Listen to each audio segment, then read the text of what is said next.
Hello there, Kyle Katarn here, and it is Wednesday, my dudes. Let's do the comics. First up, we've got Star Wars issue 52 by Kieran Gillen and Salvador Larroca.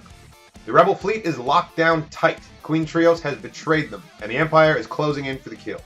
Because communications are down, Han Solo has to physically deliver a message from ship to ship about how to launch the fighter bay doors. In case that's not easy enough, Darth Vader is also hot on his heels in a TIE Advanced X1. I relish any opportunity to see Darth Vader in a fighter, because yes, we all know he's a legendary Sith warrior, but his skills as a badass pilot are not used enough in stories, so it's always a treat to get to see that. Watching the Imperial fleet just decimate the Rebels made for some very impressive visuals, and I think this ship-to-ship combat is where Salvador Larroca's art really shines the best. The tracing thing with the faces it's neither here nor there, but his ships look great every time. The Millennium Falcon flying directly through the path of an exploded Rebel cruiser, dodging the wreckage and everything, trying to get away from Vader, was a pretty badass moment. And of course, Vader just effortlessly matches his every maneuver, because come on, he's Vader. I thought that sending 3PO out alone to warn the Rebels was a pretty great idea. And I like that we finally got to see the escape pod from The Last Jedi being used again. It's a nice little bit of continuity. 3PO manages to deliver the message, but he's so upset about the manner in which he arrived that Luke has to remind him, wait, didn't you have a message to give us or something like that? Because he's just going on and on complaining about what he's been through. Good old 3PO. I really liked the references to Jyn Erso. There were a couple of them, and it really kind of reinforces my thoughts that Jyn Erso and Luke Skywalker would have been really good friends. The issue culminates with all of the X-Wings racing towards the Imperial fleet to back up Han Solo, and Luke Skywalker, with Jyn Erso still on his mind, comes up with the name Rogue Squadron. That was a real treat. We have our Legends explanation for how the name Rogue Squadron came about, and then in the new Disney canon, it's a safe assumption that Rogue Squadron was named in tribute to Rogue One, Jyn Erso and her crew. But we never actually got to see that moment until now, so that was really cool.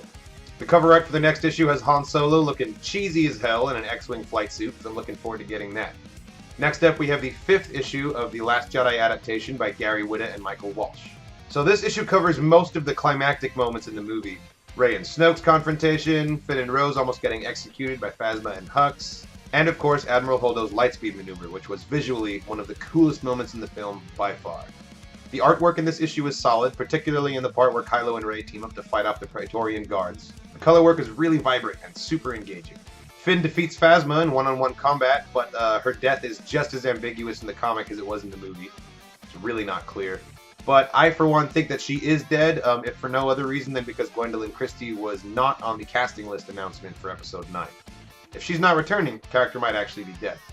But if Darth Maul has taught us nothing, it's that anyone can survive through anything if the writers want it bad enough. The Resistance retreats to the mineral world of Crate and awaits the First Order assault. Get it? Salt.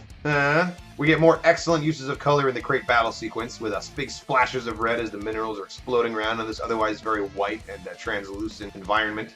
I remember thinking it was visually just awesome looking in the theater, and it's no different on the page. It looks just as good. The issue concludes with the Millennium Falcon making its grand appearance in the middle of the battle, leaving just one issue left in The Last Jedi adaptation. As adaptations go, this one is pretty good and it's very faithful, and I like how much they draw from Jason Fry's novelization rather than the straight-up screenplay of The Last Jedi. There's so much more nuance, so many more things to be explored in the dialogue and the subtext, and I think it was a great idea to do that. That's it for the comics this week. Thanks for watching, everybody. Check out the rest of my channel for more content, reactions, and reviews. Leave me a comment if you have a question or something to say, and as always, may the Force be with you.